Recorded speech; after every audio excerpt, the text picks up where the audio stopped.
अशा millionaires advice आहे, जर तुम्ही सुद्धा हे इम्प्लिमेंट केलं तर तुमचं सुद्धा 101% लाईफ बदलेल. त्याच्यावर मी सुद्धा काम करते. फर्स्ट आहे इमोशनल इंटेलिजन्स. प्रत्येक गोष्टीवर आपण लगेच रिॲक्ट नाही झालं पाहिजे. आपलं पर्सनल लाईफ आणि प्रोफेशनल लाईफ हे वेगळंच असलं पाहिजे, कारण की ज्या ठिकाणी तुम्ही इमोशनल व्हाल दॅट इज फेल्युअरचे चान्सेस त्या ठिकाणी जास्त असतात.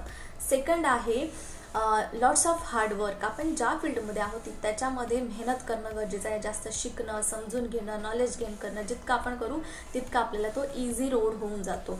थर्ड आहे म्हणजे आपण ज्या फील्डमध्ये आहोत, फॉर एक्झाम्पल आपण बिझनेस फील्डमध्ये आहोत, तर आपण त्याला डीपली समजून घेणं गरजेचं आहे की एक्झॅक्टली आपण मार्केटमधले कुठले असे प्रॉब्लेम्स आहेत किंवा प्रत्येकाच्या लाईफमध्ये असे कोणते प्रॉब्लेम्स आहेत ज्याचं आपण सोल्युशन काढू शकतो.